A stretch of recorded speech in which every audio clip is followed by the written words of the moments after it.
Il est 19h45. Mesdames, Messieurs, bonsoir et bienvenue dans cette édition du journal.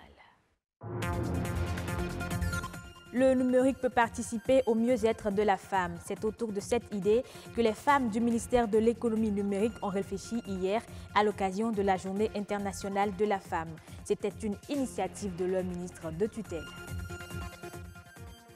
Les femmes de la police républicaine ont-elles aussi célébré le 8 mars. Elles ont passé la journée d'hier à réfléchir sur les défis professionnels qu'elles doivent relever au quotidien.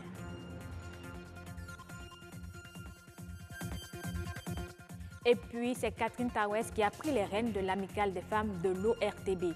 Elle a été élue à l'issue d'une élection pour un mandat de 2 ans.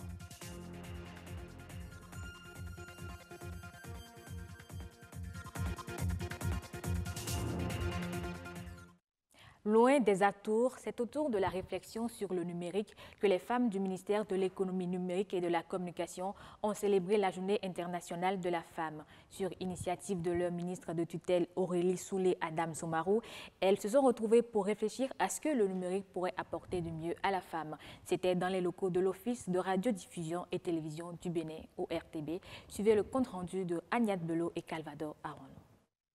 Utiliser le numérique comme outil de synergie pour le mieux-être de la femme béninoise. C'est bien possible. Les femmes du ministère de l'économie numérique y ont été sensibilisées dans le cadre de la célébration de la Journée internationale de la femme. Les femmes qui sont dans un domaine aussi challengé que celui de l'économie numérique ont justement besoin de comprendre quels sont les responsables de leur propre épanouissement, qu'elles ne doivent pas attendre que cela vienne d'une personne extérieure ou d'une conjoncture particulière, mais qu'elles-mêmes elles peuvent être artisans donc de leur réussite. Quand vous êtes femme et quel que soit le domaine d'activité, avec le numérique, vous pouvez toucher une cible donnée et augmenter votre chiffre d'affaires. Une femme qui vend des produits, par exemple, dans un quartier, si on va vers elle, on lui parle du numérique, comment est-ce qu'aujourd'hui la révolution technologique peut la mener à pouvoir, par exemple, déjà créer une page Facebook avec son WhatsApp qu'elle utilise. Voilà, je vends telle chose et puis ça peut apporter tel. Donc ça va l'aider à toucher un monde énorme. Selon le rapport Women and the Web d'Intel et datant de 2012, les pays en développement pourraient voir leur PIB augmenter de 13 à 18 milliards de dollars en doublant seulement le nombre de femmes et de filles connectées à Internet. Et c'est consciente de toutes les opportunités d'épanouissement pour la femme qu'offre le numérique que Aurélie Soulé-Adame-Soumarou, ministre de l'économie numérique, a décidé de célébrer autrement la Journée internationale de la femme. Le message que j'aurai à l'endroit des autres femmes qui veulent donc jouir des bénéfices de ces outils numériques, c'est vraiment d'être à l'écoute, d'être ouverte justement, d'être agile comme on dit dans notre secteur, pour pouvoir bénéficier de ces nouvelles compétences que ces outils numériques peuvent apporter. Le secteur de l'économie numérique est un secteur transversal qui touche l'ensemble des secteurs d'activité aujourd'hui et qui leur permet d'optimiser leur processus, d'améliorer leur productivité.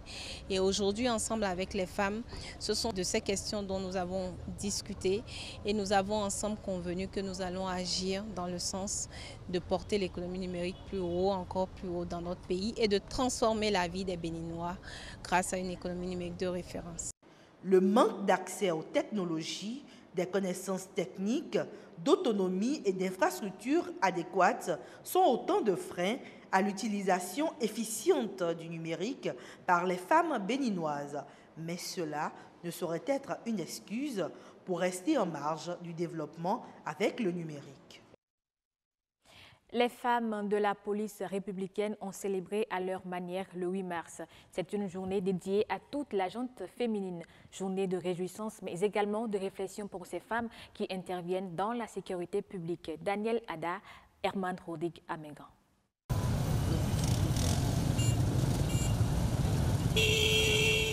Réguler la circulation, un exercice presque quotidien pour les hommes et femmes en uniforme.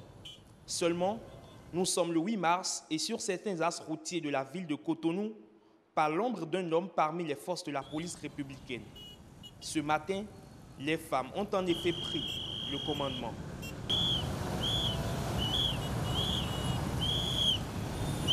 Elles le font à la perfection, tout aussi bien que les hommes et surtout avec un grain de sensibilité féminine.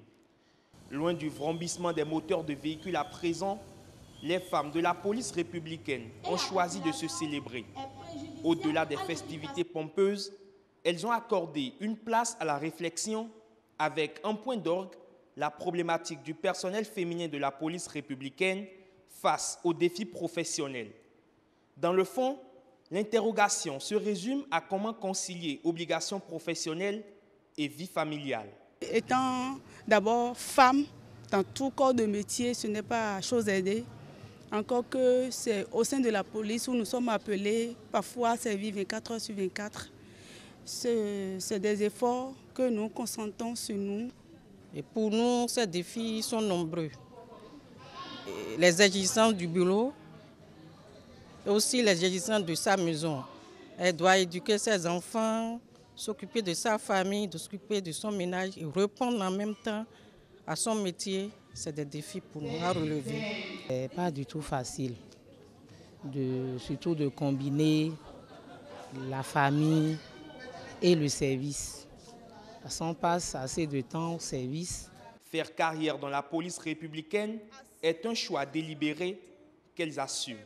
Nous avons la volonté, et il reste que nous concentrons un peu d'efforts et développer des stratégies qui vont nous aider à concilier les deux. Certes, c'est difficile, mais on y arrive quand même. On a déjà œuvré à être dans ce corps, on ne peut rien, on essaie de faire ce qu'on peut. Sans complexe, elles sont aussi des gardiennes du temple, toujours prêtes à défendre la patrie. Les femmes activistes urbaines étaient également à l'honneur pour la célébration de la Journée internationale de la femme. Une de nos équipes a choisi de mettre sous les feux des projecteurs les écailleuses de poissons installées dans les marchés. Arnaud Adadia, Rodrigue Blondoumé. Plusieurs années déjà que Dame Gisèle a choisi l'activité d'écailleuse de poissons après avoir laissé les cours. Moi, j'ai commencé à nettoyer le poisson. Ça fait un peu, c'est parce que ma maman qui nettoie le poisson. Et lorsque moi-même j'ai terminé les études, j'ai déposé les dossiers par-ci, par-là, et je n'ai pas trouvé aucun boulot. Je suis obligée d'aider ma maman. Comme elle, beaucoup de femmes pratiquent l'activité dans les marchés et au port de pêche de Cotonou. Oui, FIFA. Écailler le poisson, c'est mieux que vadrouiller ou dérober quelque chose. Même si les clients ne payent pas bien et que nous souffrons beaucoup.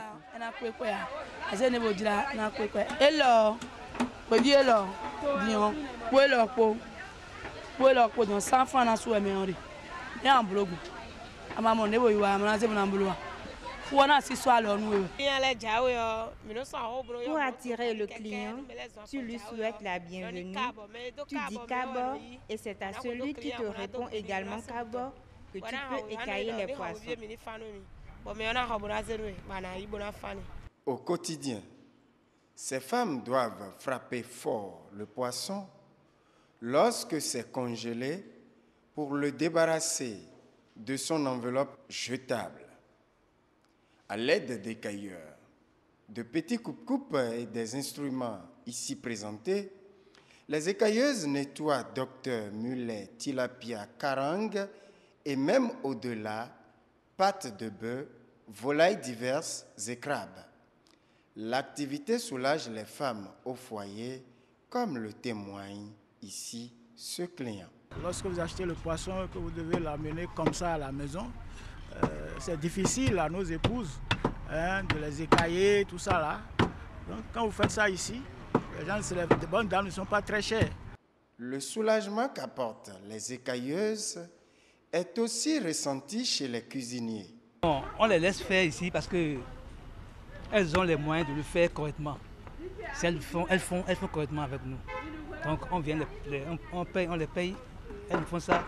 Ça me permet d'aller plus vite là-bas pour travailler. Une activité lucrative non sans peine qui a bénéficié de quelques appuis dans le passé au port de pêche en l'occurrence. Le fait qu'elles aient déjà commencé, ça leur permet d'accéder à certaines subventions de certaines institutions internationales comme le PADPA qui leur amènent de temps en temps des subventions en leur donnant des bassines, des couteaux, des tables et tout ça là, pour leur permettre de mieux faire leur travail.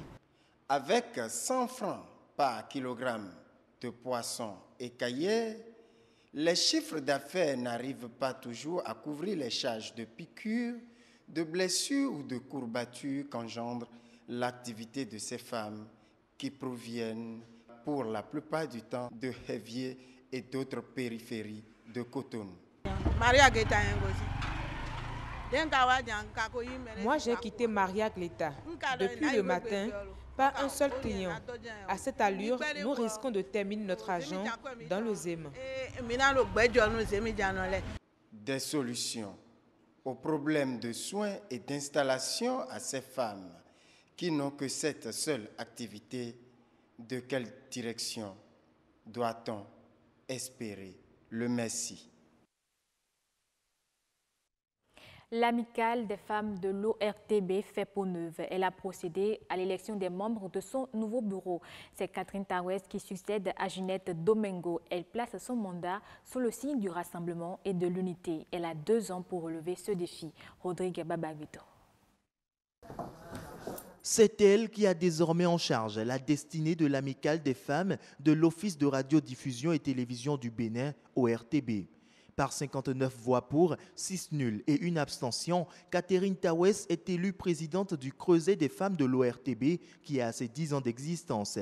Avec à ses côtés 8 autres femmes, elle est déjà consciente de l'ampleur de la tâche. Lorsque les femmes se réunissent, ce n'est pas aussi facile que ça. Il y a trop de préjugés et les stéréotypes nous pèsent. Mais désormais, nous ferons face à tout ceci avec la douceur de femme et surmonter chaque épreuve que nous transformerons en défi pour que l'ORTB puisse véritablement bénéficier de nous et que l'amicale des femmes de l'ORTB brille désormais de 1000 feux aux couleurs de la beauté de toutes les femmes qui sont réunies ici. Je vous remercie. L'amicale brillera et la nouvelle équipe peut compter sur les précieux conseils du bureau précédent. Il faut être disponible, surtout pour certains postes, organisation, trésorerie. Il faut beaucoup de sérieux. Donc, vraiment, je vous souhaite beaucoup de chance. Je souhaite que vous fassiez mieux que nous. Et votre première mission, ce que je vais vous demander, c'est de faire en sorte que toutes les femmes viennent à l'amicale. Je vous le recommande parce que c'est très beau quand on est ensemble. Un défi urgent dont ont conscience toutes les femmes de l'amicale. Ces dernières restent tout de même rassurées qu'il sera atteint. On était un peu inquiètes avant cette élection. On se posait beaucoup de questions, comment est-ce que ça allait se passer. Et tout s'est passé, comme vous l'avez constaté, comme sur des roulettes. Madame Catherine Tawes est une femme digne d'être notre présidente. Je le dis et je l'affirme, et je sais pourquoi. Elle est à la tête de plusieurs organisations féminines de la place et à l'étranger. Donc, ce n'est pas un nouveau poste pour elle. Elle a beaucoup de choses à faire et elle l'a promis. Bon, laissons-la à l'œuvre pour voir ce qu'elle va faire. Et puis, au bout du rouleau, on pourra juger. Hein? Rendez-vous donc dans 2 ans pour le bilan de cette nouvelle équipe. Le Mali a lancé un projet d'électrification rurale d'une valeur de 10 milliards de francs CFA au profit des populations de la collectivité territoriale du cercle de Massina. Les activités ont été lancées par le ministre malien de l'énergie et de l'eau. Le projet inclut 24 villages de la localité. Il comprend 2 principaux volets que sont la construction de 2 centrales et le renforcement des capacités du personnel de l'Agence malienne pour le développement de l'énergie domestique et de l'électrification. L'initiative dont la mise en œuvre est prévue pour durer 3 ans sera financée par la Banque islamique de développement, le Maroc et le Mali.